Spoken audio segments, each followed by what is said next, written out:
up, friends? Little Mograph Friday. Woo! Woo! What's happening? I need more of that excitement when you hop on to stand up in the morning. Let's go. So pumped.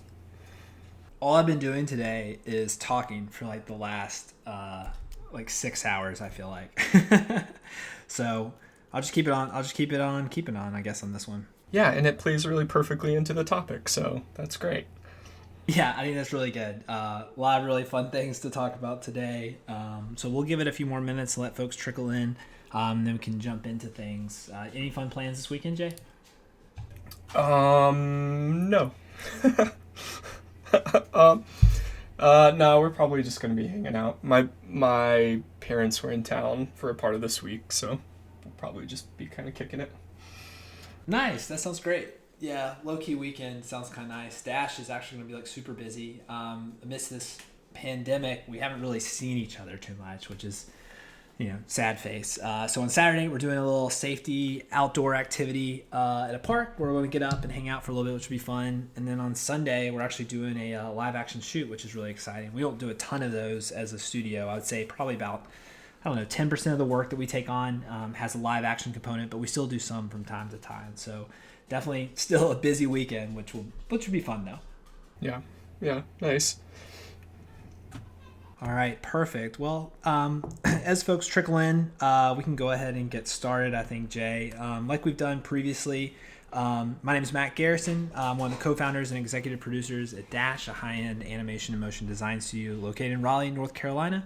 I'm the executive producer over there, and I'm joined by Jay. And Jay, you want to give an introduction? Hi, yeah, I'm Jay. I am a animator and designer at Dash. Been working there for almost 4 years, but been in the industry for almost 10.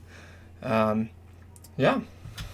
Nice. Solid intro. So as we like to do on these Mograph lunches, we like to tailor the conversation a little bit around three things and then open it up for some broader perspective.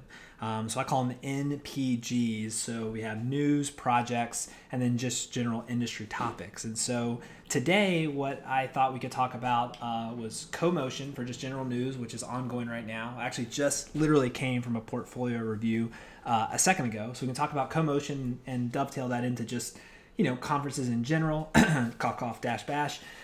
We can also talk about a project. I picked out Giant Ant's recent St. Patty's Day piece that they share, which just looks phenomenal. So I'm excited to talk about that one a little bit. And then lastly, I think, which is a little bit relevant for all of us to a certain degree at times, is burnout. How do we deal with that? Coping mechanisms, what people do. I'm really looking forward to hearing a broader conversation from our audience on some of the tips and tricks they have, because I know I could always use some myself. So let's jump right into it, Jay. So a little bit of background. Co-motion is a festival put on by students down at Savannah College of Art and Design. It's so impressive to me that the students are able to basically put this on themselves. As someone who's trying to plan a conference, for this September with the Dash Bash, I understand all the work that actually goes into it. And so the fact that it's student run is really great. But if you're curious and want to check it out, they have some live streams going on today, and it's just at SCAD, SCAD, CoMotion, CoMotion, scadcomotion.com. And you can tune in to some of the live stream that they have going on and see some of the panels. A lot of really good stuff right there. Just in that same vein, Jay, and just to open it up, do you have any conferences just over the years you've gone to that you've really liked, or, what are your thoughts of just motion design conferences in general?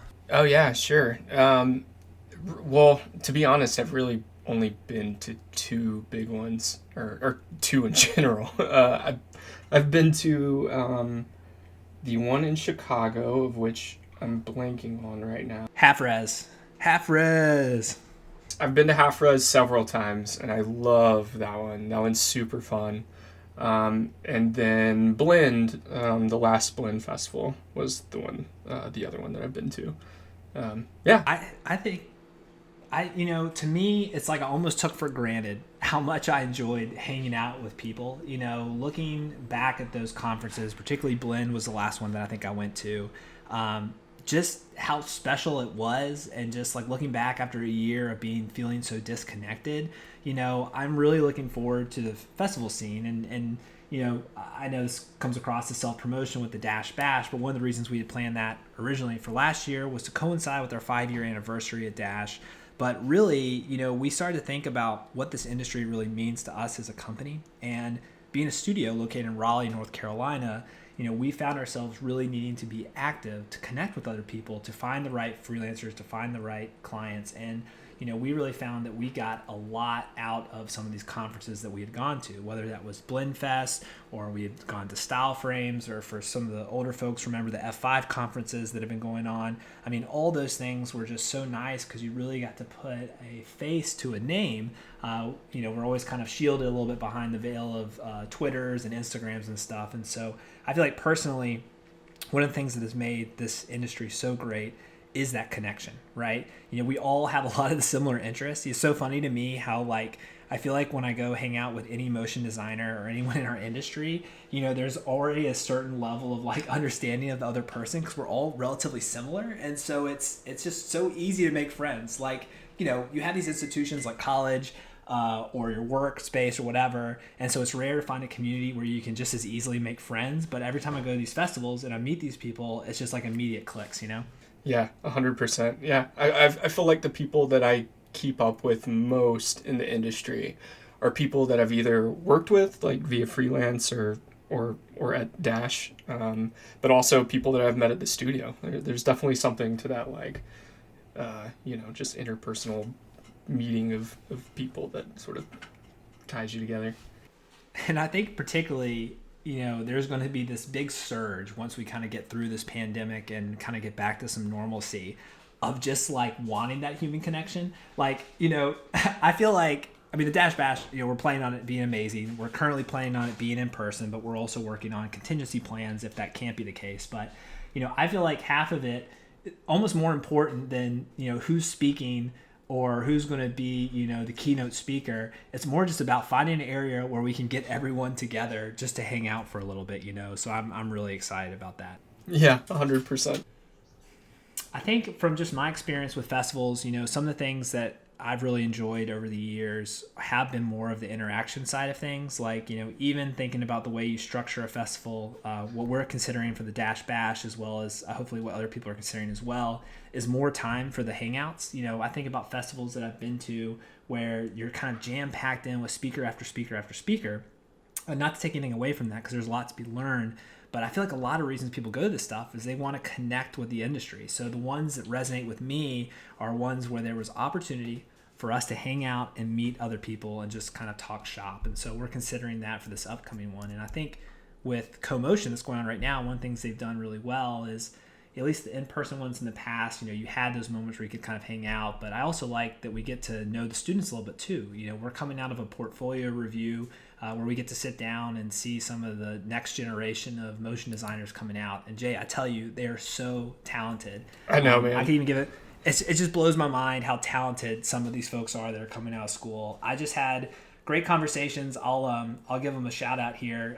Talked to this woman, Anna Valario, Aileen Liu, Alexandra Marsa, Erica Kim, Patrick Kumich, and Amir Saudi, and every one of them just had stellar portfolios. I just wish I was half as talented when I was in school as this generation is coming out. I know, man. It's both exciting and terrifying for old folks like us, I suppose. Well, I think it kind of helps a little bit to make sure that you can't become complacent. Our industry is driven off technology, driven off change and adapting, right? There's always going to be something new out there. And I think the folks that are going to last are going to be the ones that feel like they can be a little bit more adaptable, which I think is important. All right, perfect. Well, we'll continue the conversation maybe later on as we open it up to everyone else for conferences. But the next thing I wanted to dive into was a portfolio piece that really resonated with me. And I know a lot of y'all saw this on your Instagram feeds, but it was Giant Ants, a little short they made for St. Patrick's Day. Really great team, Connor Wayland and others on that, just really knocking it out of the park. The first time I watched it, I think I saw Jorge tweet about this the other day. That it was just how did they make it? Usually I can watch something and I can pretty quickly identify, at least an approach or a technique or a style and what they were doing with it. But this is one, the first time I watched it, I was like, oh yeah, that's definitely 3D. And then I started watching it again, and I saw that they like shared the follow up of like some cell work that went along with it. But it's just phenomenal. If folks are interested in seeing it, Giant Ant's Instagram is probably the easiest place. So just Instagram.com /Giant Antstagram will take you to their page. But one of the things that really resonated was just the lighting in this one, Jay. Oh man, yeah, it's phenomenal. And you just I don't know if you were alluding to this, but it looks like they just posted a making of post that has a couple of different process shots. If anyone wants to take a look at that. Well, I think one of the things that really sticks out to me about this piece is the lighting, because usually with something that's 2D, yeah, not saying that lighting is not an afterthought. I mean, there's a lot of great pieces that are 2D that have some wonderful lighting in it, but it's just such a profound, soft tone that's going along with this. Love the choice of camera angles. Love the depth of field that's been included in this. The pacing of it, you look at really great animations and they have a mixture of pacing, right? You're going to have stuff that's really snappy, that's really quick, that draws energy, but then there's also going to be those moments that really kind of slow things down. And I feel like this has some of that great pacing. And then just on top of that, I mean, it's just a wonderfully illustrated piece, and the story behind it looks great too. This little girl that's like fearful to go run and jump off. I mean, all of it was just executed great. How about the puddles? All right, do you look at the puddles on this, Jay? How do they make the puddles? I'm looking at the puddles like... Yeah, I have no idea. Sir, will you please look at these puddles? How are we making these puddles? These are some fresh puddles, let me tell you. Yeah, I think just some of the little nuances and the little details here, they aren't missed for sure. The slight brush strokes kind of dovetail into even the camera. There's a little bit of camera shake to it, which I think is really nice. That kind of echoes some of the texture and brush strokes that you see. It kind of feels more tactile, which I really love. So yeah, it's a really well done piece. So great work to Giant Ant and team. If anyone's listening from the Giant Ant team that wants to weigh in here in a bit, I'd love to get your opinion on this spot because it looks fantastic. All right, so last up, before we open it up to the audience that I want to talk on, is burnout. I feel like we've talked about this before, just in general. I know I have, at least with folks one-on-one, or just whether it's Twitter conversations or things like that. But, it is no surprise that our industry can be incredibly demanding, and it runs in these sort of vicious cycles. And I think whether you're a freelancer, you're a studio owner, or hell, even if you're a student, you're basically dealing with these big ramp ups of work and deliverables. You have these lows where it feels like, okay, cool. I just, if you're a freelancer or a studio, like, well, I guess I'm just not going to get paid because there's no work coming in. And then all of a sudden that faucet gets turned on and it seems like everything is due at once. You're not wanting to say no to stuff because you don't know when that next drought's going to be. And so there's this necessity to say, take this on. But what that does, Jay, is it really, really stretches you thin.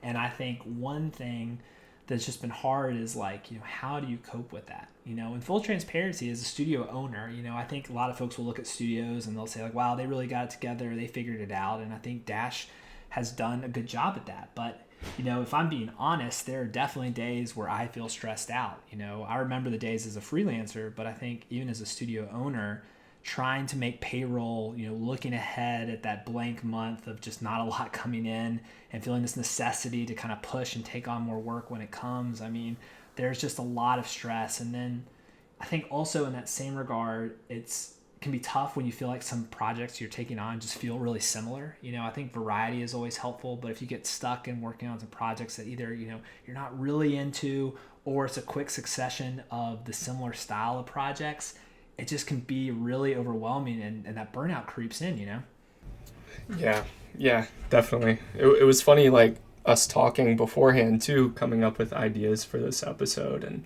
trying to think of things that that we knew about and that we could chat about. When we, the day before, we were sort of commiserating a little bit on just how much was going on. Even just family in town, the pandemic, having kids, balancing work, all these little things adding up to, and just sort of like managing all that so that you can stay consistent with your work, is just so important. Otherwise, you end up having potentially these times, even like, I mean, I know I've gotten myself in situations where it's like I've burnt myself out so much that I just need like an entire week where you know, you're just kind of like having a hard time getting anything done. And just I think the older I get and the more time I spend in the industry, I realize how important it is to manage that beforehand so that you don't get to that point, you know.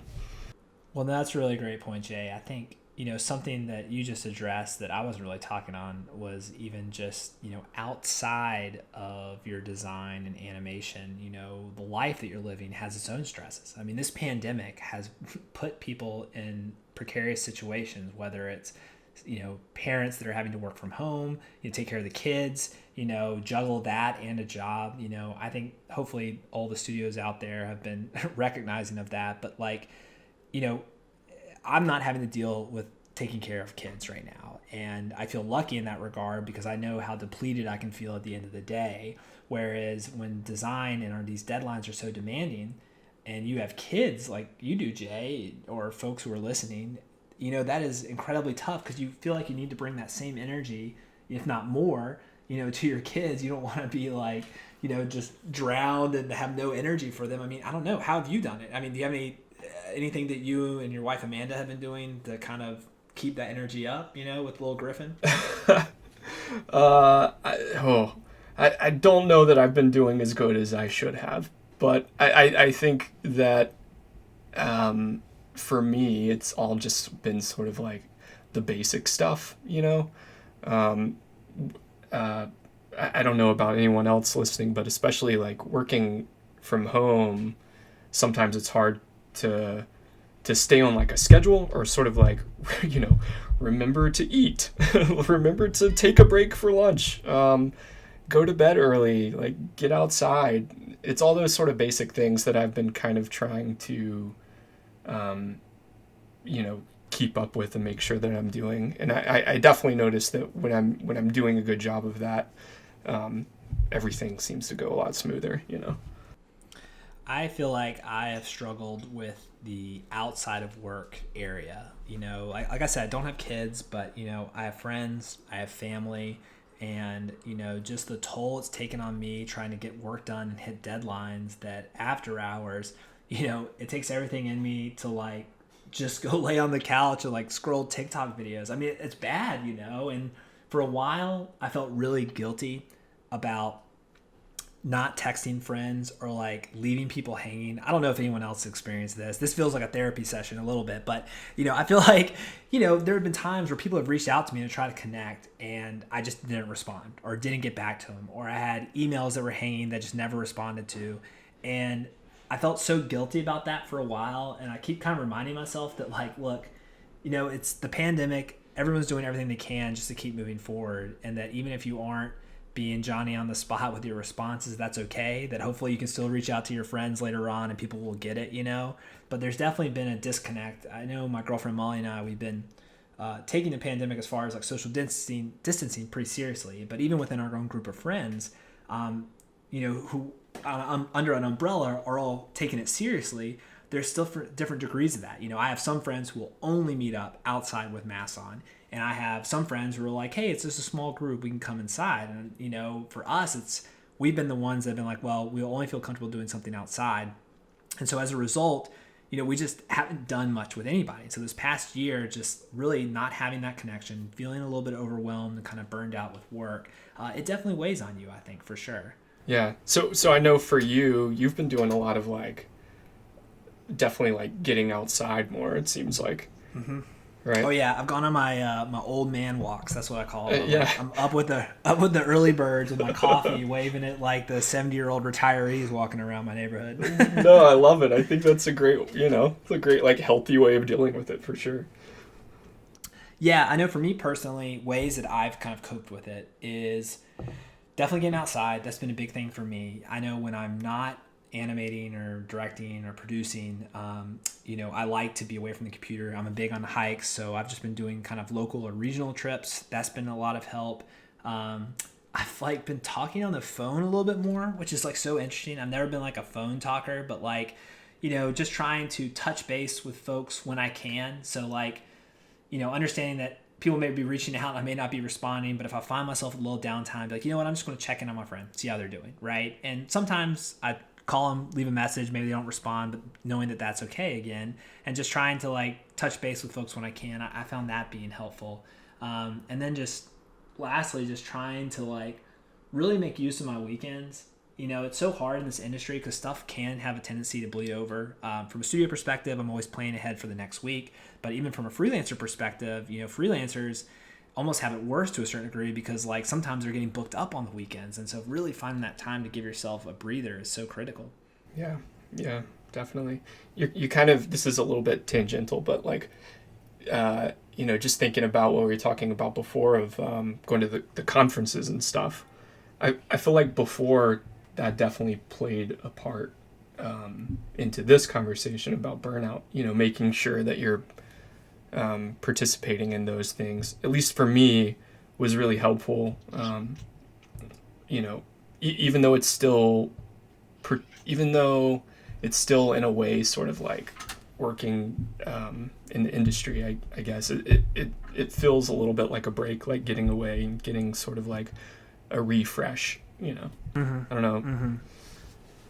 No, I totally agree. It's like, those little getaways were so critical into kind of like de-stressing, lamenting with one another. And so when you take some of those avenues away from it, it just kind of gets built up a little bit more, which is tough. So yeah, all good stuff there. Well, all right, Jay, I think that's enough of you and I talking. I'd love to hear from every one of our listeners or the people who are tuning in. A couple of things we talked about here, conferences in general. If there's any sort of comments you have on, experiences at conferences, one that you think of highly, love to hear about that. We could talk about portfolio projects if anyone's seen the St. Patty's Day spot from Giant Ant or something else that you want to share. And then lastly, just with burnout, how have you been dealing with it over this past year? Particularly if any folks have kids, how that's been going, or even if you don't have kids, how have you been kind of coping with the pandemic or anything in there? Would love to hear from someone. I know we have a lot of listeners, and particularly if you haven't spoke before, would love to get your take on it as well. While we're waiting for some hands to get raised, I know just with burnout in general, like having a plan for stuff has always been really helpful for me too. Like just if you could look at an event that's sort of coming up, I think, just having something you can look forward to has always been good. Okay, great. Here's a few hands raised. We have Elena, Josh, and Marin. So I'll let y'all in that order and we can chat it up. Actually, I'll let all three of y'all in. We'll open up the whole conversation. So all of y'all have mics enabled now. And thank y'all for joining. Hey y'all, thanks again for joining us for Mograph Lunch. As a reminder, this is just the first part of a longer conversation that happens every Friday at 1 p.m. Eastern Time on Clubhouse. We'll continue the NPG conversation as we talk about news, projects, and general industry advice. And then we'll open up the door on Clubhouse to answer questions live, interact with some of your peers, and get to know some of the folks in the industry. Follow the link below for more information, and we will see you next week.